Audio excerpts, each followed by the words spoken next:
Hi there, folks. It's time for another in my series A to Z of authors from my bookshelf. But before we get started on that, I have been told, because I have so many new subscribers, and thank you so much for everybody who has subscribed over the last few weeks, I need to introduce myself a little bit more for all the people who don't yet quite know me. My name is Ros Bott. I am a writer and a professional genealogist. I love books. I have loved books and reading since I was old enough to read. It's about 18 months ago that I devoted this channel to being about reviewing books, creating book lists, and just talking about books and authors in general.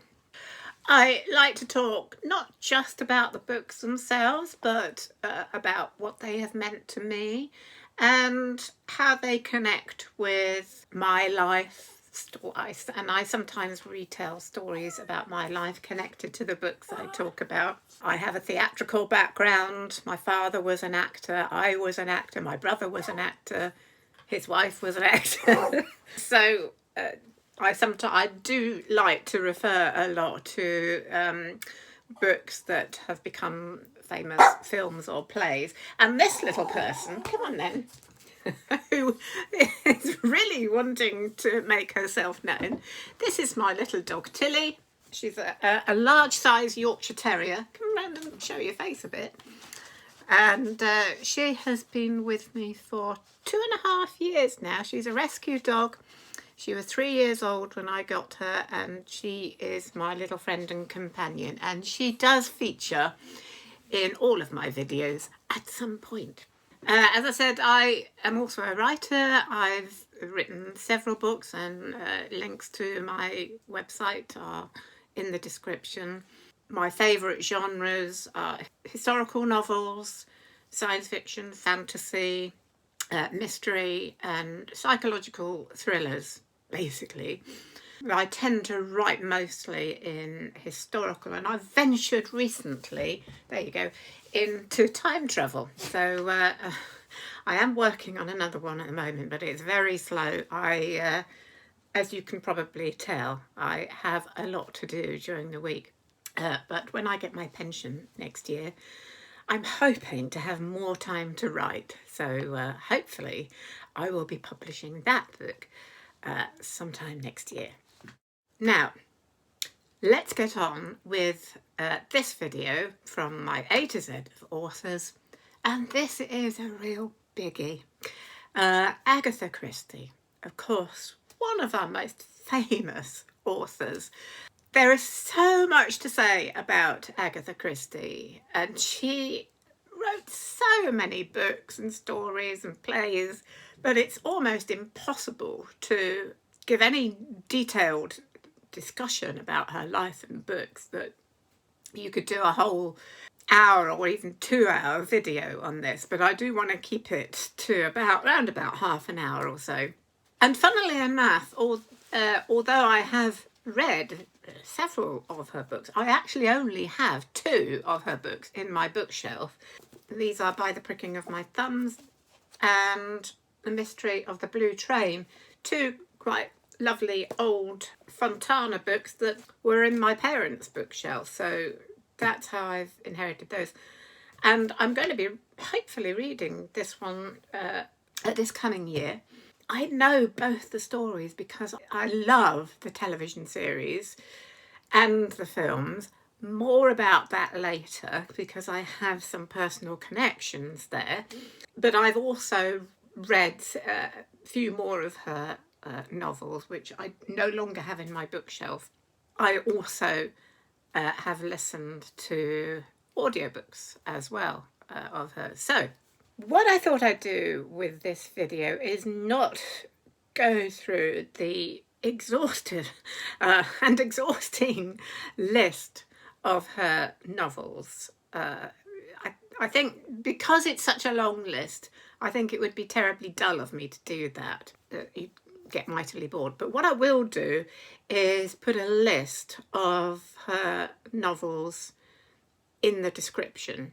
And what I'll do in this video, I'm going to talk a bit about Agatha Christie's life, some of the most important details. Again, she had such an amazing, interesting life that, again, it's quite difficult to keep this video short and talk about her life. So I'll just go through some of the interesting points. But I'll also put a link in the description to the website about Agatha Christie. So if you're interested and want to find out more details about her and her life, then you can go there and have a look there. I'll also put a link to her books on Amazon, so you can go straight to there if you're thinking of buying any. I think something like a short story collection of Agatha Christie's, or a collection, say, of Poirot, or something like that would make a great Christmas present for somebody who loves crime novels, perhaps. Just an idea. Just to start with, the amount that she has created in her life, it's quite staggering when you look at it. She published 66 detective novels, 6 non-crime novels, 14 short story collections, which is a total of 150 short stories, and 30 plays, including the most famous one is The Mousetrap, which is still going. More about that later. She is the most popular crime writer ever. In fact, the most popular writer, outsold only by the Bible and Shakespeare. And she also wrote books under the pen name of Mary Westmacott. I mean, those numbers, just knowing what it takes to write a book, those numbers are just absolutely staggering to me. And obviously, as you can see, that's why I've decided not to go through the whole list of novels and stories actually within this video. So that list will be in the description.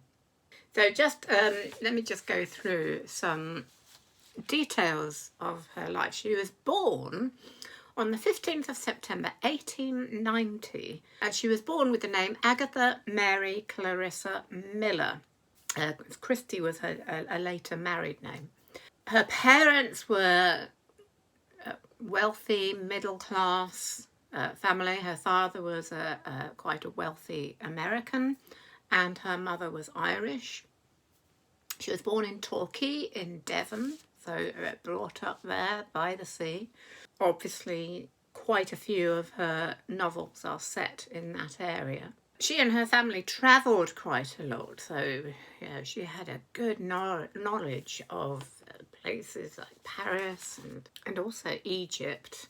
Sadly, her father died when she was 11, but she loved reading. Interesting, she loved the works of Arthur Conan Doyle, the Sherlock Holmes novels, and she also liked the Wilkie Collins mystery stories.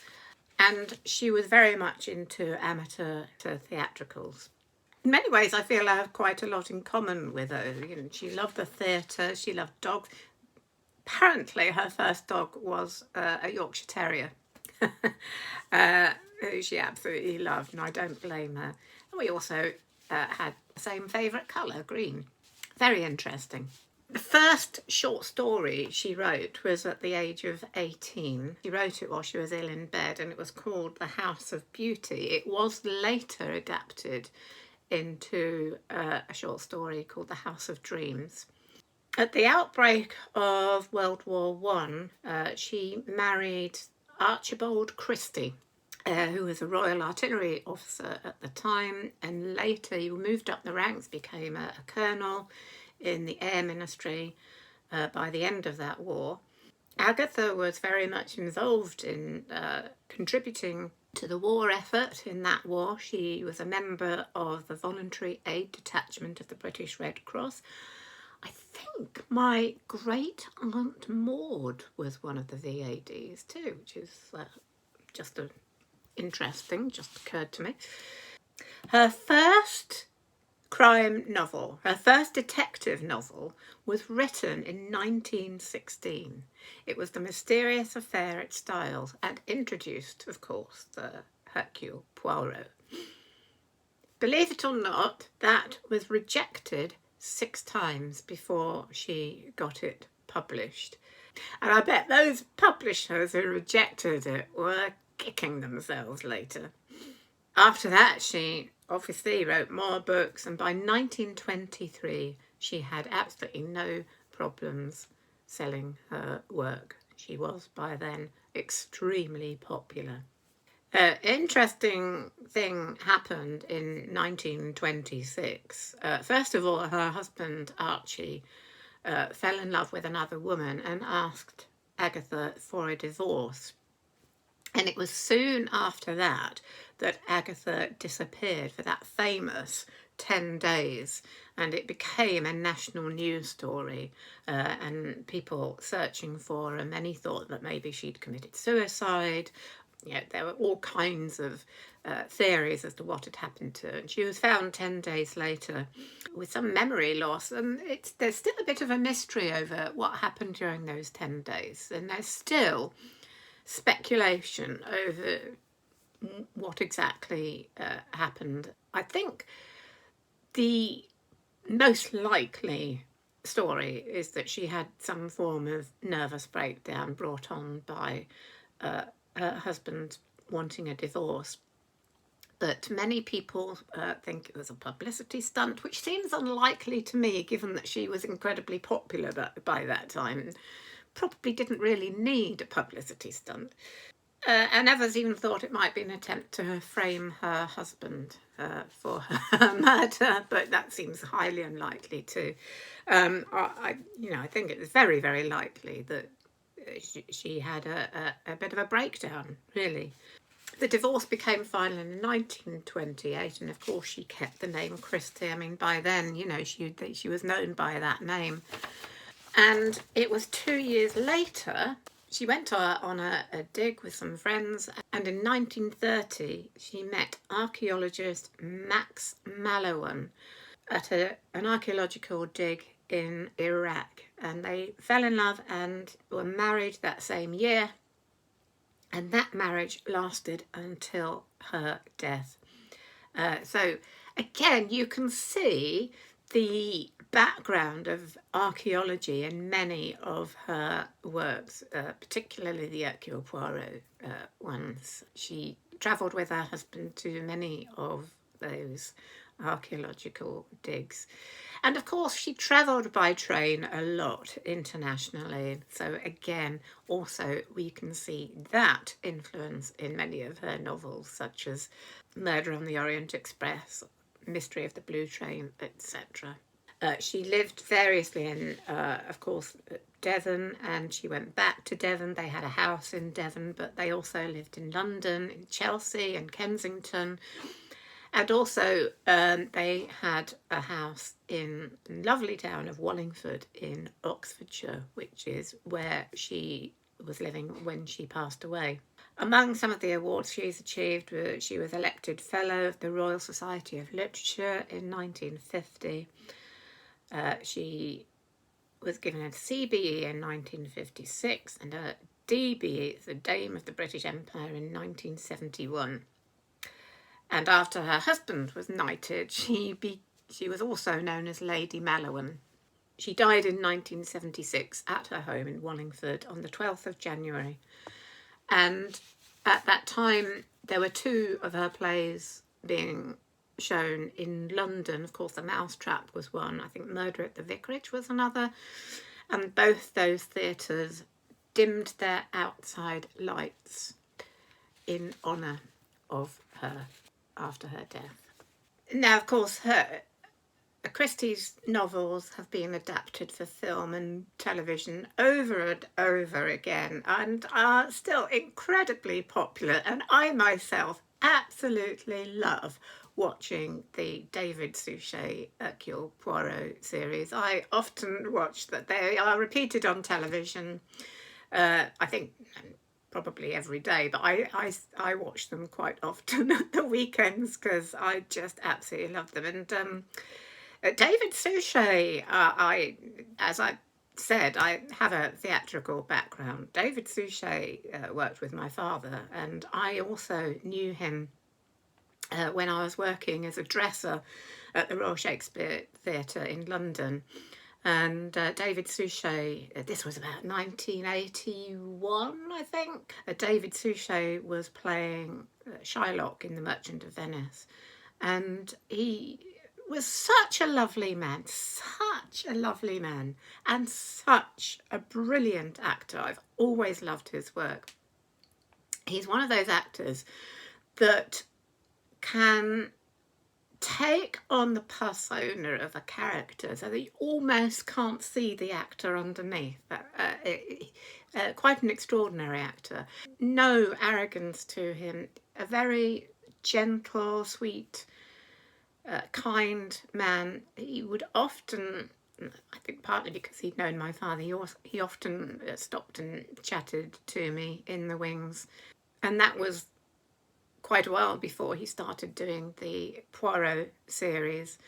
And I think as all the portrayals of Poirot that there have been, his is the definitive one. I think probably most of you might agree with me, I hope. Well, there was Peter Ustinov in one of the film versions, which was very good. But David Suchet will always be my Hercule Poirot. So what I'm going to do now, I'm just going to go through a list of her novels in chronological order. I'm just going to pick out a few that kind of mean something to me, or ones I particularly like, and just have a little chat about those. Of course, as I said, the very first one, it was The Mysterious Affair at Styles, first Hercule Poirot novel, written during World War I in 1916 and published in 1920. One of the books I have read was published in 1920. That'll be the post. It's the window cleaner. She's not happy. Calm down, it's all right.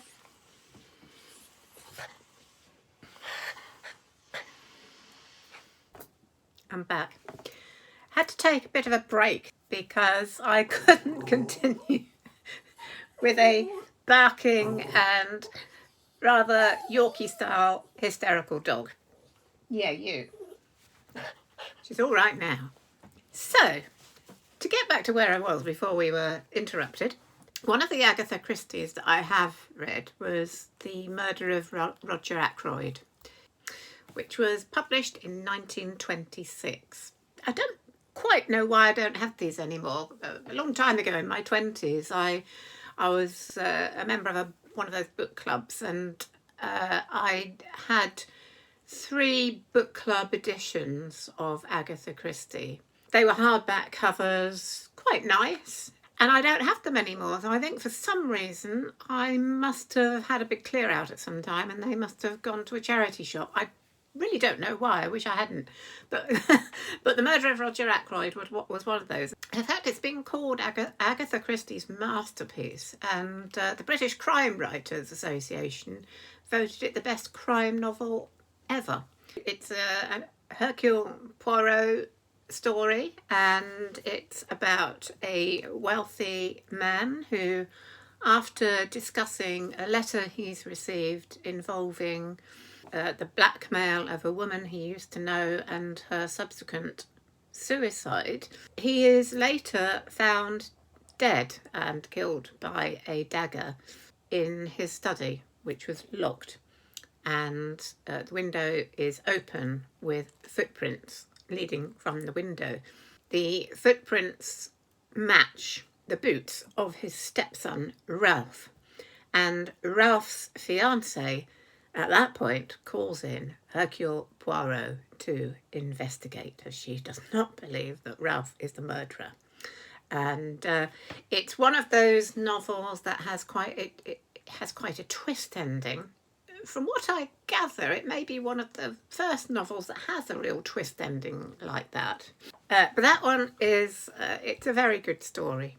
One of the books I do own and I will be reading at some point. I can't believe I've got these two books in my bookshelf and I don't think I've actually read them, although I do know the stories. This one is The Mystery of the Blue Train. I think in the television series it's just called The Blue Train, I think. It's a Poirot novel, and Poirot is on board a train, Le Train Bleu, bound for the French Riviera. And also on the train is a woman called Catherine Gray, who has just received a large inheritance. She meets a woman called Ruth Kettering, an American heiress leaving an unhappy marriage. The following morning, Ruth Kettering is found dead in her compartment and she has been strangled. And the case revolves around a ruby called the Heart of Fire. And it's Ruth's millionaire father who asks Poirot to investigate. So that's The Mystery of the Blue Train. And I am looking forward to reading that at some point. That, by the way, was published in 1928. The first novel to feature Miss Marple was The Murder at the Vicarage, published in 1930. Miss Marple is another much-loved Christie character, completely different type of character to Poirot. She's an amateur sleuth. She comes across as a kind of typical, slightly elderly, very English woman who likes knitting and drinking tea. And she lives in the cosy village of St Mary Mead. And she doesn't look at all like the kind of character to get involved in murder and all the various scandalous things that go along with that. And I think that's why they're so popular, because it's that juxtaposition of this sort of sweet little old lady who's able to solve these terrible crimes. And of course she's been played mainly by three different people in television series. In film-wise, there's a wonderful version of her by the wonderful Margaret Rutherford. But in the television series, she's been played mainly by three people: Geraldine McEwen, Julia Mackenzie, and Joan Hickson. I think my favourite is Geraldine McEwen. Joan Hickson one, there are not so many of those. She plays a much more dour character. But I'm going to talk about one of the Joan Hickson ones a little bit later, because I hope you'll find that interesting. Yeah, the Miss Marple ones are, what came to be termed cosy murder mysteries because of that kind of juxtaposition. One very famous, another Hercule Poirot one, was published in 1934, and that's Murder on the Orient Express. Great one. I've listened to this one on audiobook as well, and it's a great setting because the murder takes place on a train, on the Orient Express, of course, in the middle of a huge snowstorm where the train is actually stuck, and a murder takes place, and Poirot, being on the train at the time, obviously has to investigate while they're trying to get the train free. I love that idea of being stuck in a place where nobody can leave. There is that feeling that, well, there is a murderer on board this train, and there's a kind of slightly claustrophobic feeling around that. It's a really good premise. Another one I read in one of those old book club editions was Why Didn't They Ask Evans, published in 1934. This is one of those ones that doesn't have one of the usual main characters, set in Wales and Hampshire, and a man called Bobby Jones finds a man dying at his local golf course, and his dying words are, "Why didn't they ask Evans?" And Bobby and his friend Lady Frances Derwent try to solve this mystery and murder and what those dying words actually mean. One of those novels where there is that absolute mystery right from the start. What does it mean? And yeah, she's so clever at that kind of thing. There was also a rather good television adaptation of this book, starring Will Poulter and Lucy Boynton. That came out in 2022. If you can find that on streaming anywhere, it's. I thought it was pretty good. In 1936, there was the ABC murders, and another one that I read in one of those book club editions. I really like this one. I quite like the whole idea of the premise. It's where murders start to take place. Hercule Poirot again, and he is investigating the strange murders that don't seem to have any connection, except that the first murder is the victim's name starts with an A and takes place in a town beginning with A. And Poirot gets letters telling him that a murder is going to be committed. Presumably the letters are from the murderer, but of course, once they realise that they're going ABC format, they have no idea. Somebody called B in a town beginning with B. How do you work out which is going to be the next murder and how to prevent it? The television adaptation of that with David Suchet is particularly good, and it's one of those ones that also features Hastings and Inspector Japp. And it's, yeah, as usual, it's got quite an unexpected ending. And that was what was so incredibly clever about Agatha Christie, is that no matter how, I always found, no matter how many times, I read her books or watched a film or television for the first time, I was never able to work out who the murderer was. And she had this clever way of presenting you with all the kind of normal suspects, but there are so many red herrings and breadcrumbs that lead you up the wrong path. Very, very cleverly, the murderer, certainly in my case, when, in reading or viewing, the murderer usually still came as a surprise. Dumb Witness in 1937, I think that's one of my favourites because it does involve a rather cute little dog. The dog they used in the David Suchet one was just lovely. Death on the Nile, published in the same year, also a very, very well-known one. And in fact, almost set up the whole tourist industry to Egypt. There's one you might like to read over the coming season, Hercule Poirot's Christmas. Quite a fun one. 1940, she published Sad Cypress. I think that's one of my favourite of the David Suchet Poirots, with a woman accused of a murder who Poirot believes is innocent. It's a really, really good one. Evil Under the Sun is another really good adaptation. It was also made into a film in 1982 with Peter Ustinov and Dame Maggie Smith. Move on a bit. So many.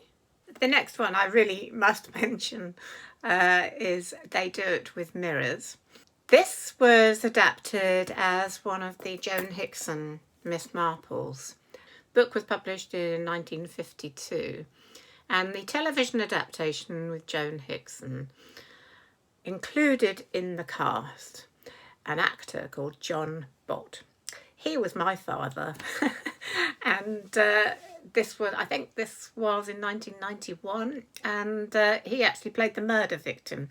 The character name he played was Christian Gulbranson, and if you ever get a chance to see that, it was streamed a couple of times recently. Very small royalties now. If you ever get a chance to see They Do It With Mirrors, then do have a look. You'll see my father at the beginning. In the first few scenes, it was strange. It was on a few weeks ago, and it was very odd watching that. A strange mixture of emotions. My father died only a few years after he was in that. So, very strange mixture of emotions, but yeah, had to mention that. The Clocks, published in 1963. Another of my favourites. I've listened to that on audiobook, and it was also the David Suchet one was on television recently. In the book, Poirot doesn't actually come to the crime scene. It's a friend of his who actually tries to solve this mystery, but uses Poirot as a consultant.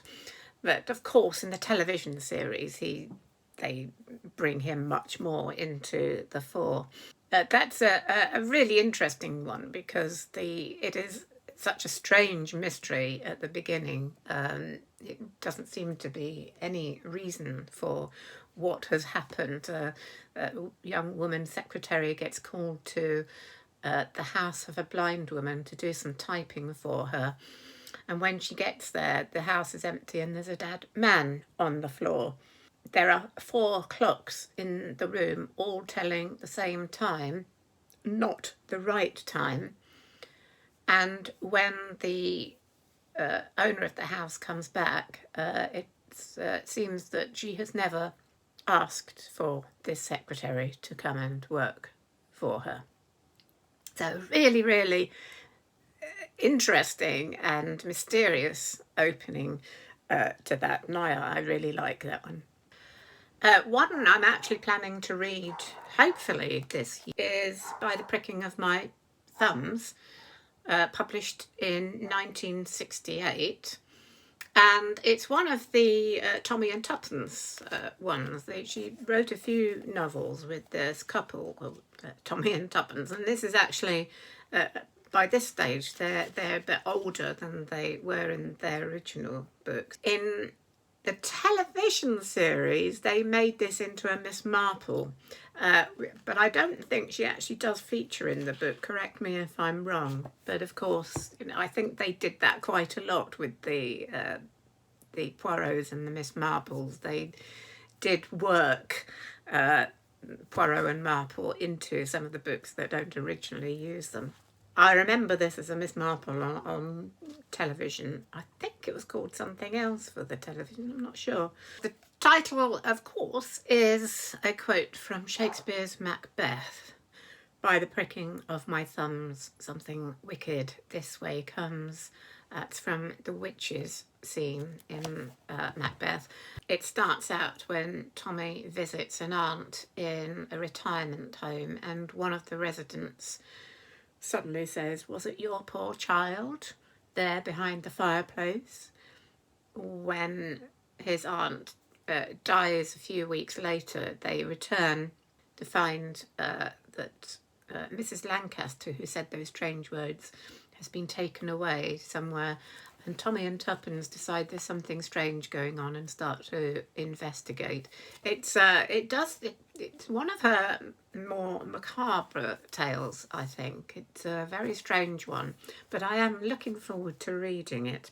And by the way, talking about reading it, I mean, I often read books where I know the story because I've seen it on television, but I love reading books after I've seen the television version because there's usually so much more detail, and you can then just, as well as the story and what you visualize in your imagination, you also can enjoy the brilliant writing as well. One I always find difficult to watch, of course, is Curtain, which is the demise of Hercule Poirot. It was published in 1975, featuring Poirot and Hastings, and it's rather sad, set in a country house. And it was, interestingly, the last novel she published before her death. Or there was another one that was published posthumously, a Miss Marple story, but it's a difficult one. I find it difficult to watch, but it kind of wraps up Poirot and does have a very interesting and perhaps controversial ending. Incidentally, when Agatha Christie did kill off Hercule Poirot, he was such a popular character that the New York Times published a full obituary of Hercule Poirot. Extraordinary. And I should just mention the play The Mousetrap. It's quite interesting. It was originally a short story. I think it was Three Blind Mice. It opened as the play The Mousetrap in London's West End in 1952. Has been so popular that it is still running. The only break it's had was in 2020 during the COVID pandemic. My sister-in-law actually did a stint in The Mousetrap for a year. I think it was just before she met my brother. They met in a play a bit later. So there you go, just a little bit of interest there.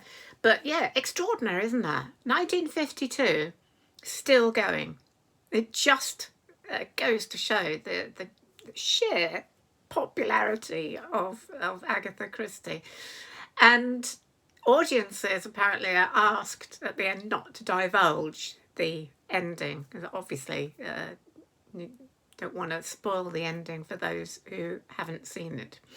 Just sort of looking at things, other things I could mention. The wonderful building they use in the David Suchet Poirot's, that wonderful very Art Deco building where he has his flat, which they call Whitehaven Mansions, I think. It's actually just down the road from where I used to live for a while in London. It's in Balham in South London. And it's a lovely old building. I used to walk past it occasionally. Carrying on with Agatha Christie theme, somebody recently asked me if I would do another short story reading and if I would be interested in reading an Agatha Christie. So yes, I would be. I love doing readings. And I was thinking, as it's coming up to Christmas, I was thinking perhaps a Christmassy short story. The only one that has come to mind is The Adventure of the Christmas Pudding, which is an Hercule Poirot one. It's quite long. If I did that one, I might have to do it in 2 parts. But if you have any other ideas for a Christmas-themed short story, then do let me know. But I think that's the one I'm thinking of doing at the moment. So there we are. I think, although there's much more that can be said about Agatha Christie, there's too much for one video. But what an amazing writer and an amazing person. It's strange when you think, imagine if there had never been an Agatha Christie, or, her books have never been published. My television watching would be so different. There are just so many enjoyable reads, enjoyable films, enjoyable television series that would never have been made. So thank you, Agatha Christie, for everything that you did. And by the way, there was wonderful, I'm just going to quickly look this up. That's right. I recently saw, it's a television film called Agatha and the Curse of Ishtar, which combines fiction with real life, and it's about Agatha Christie meeting her second husband, Max Mallowan, and they actually solve a murder together. That bit is obviously fictional, but I really liked it. Agatha Christie is played by Lindsay Marshall, and that came out in 2019. So do have a look at that if you're interested. So that's Agatha Christie. I also want to say to some of you lovely people have sent me some lovely messages after having seen videos from this time last year, and just saying nice things, because that time last year my mother passed away, and coincidentally Today, it's Thursday the 28th, as I'm recording this, is actually the first anniversary of her death. So it's a very strange day today. One never knows quite what to do with those kinds of anniversaries. That's why. But anyway, I just thought I'd mention that, and thank you for all your kind messages. I think next week, I will have finished reading the Vincenzi book I'm reading. So there should be a book review coming out next week. And then the week after that, we're really sort of getting into the Christmas period. I think I may do my short story reading then, if you would like that. So that's what's coming up. So make sure you're subscribed if you're not already. And thank you all again very much for subscribing and commenting. It's been so overwhelming. I cannot respond. I get so many comments now coming in that it's very, very difficult to spend any time. I do try and read them all. I really do. But I am very, very grateful for your interest. I love doing this. I shall continue to do it. I think that's all I'm going to say. If you want to see an earlier from my series of A to Z of authors, I'll put a link to one up here for you. And I think that's it, except for one more thing.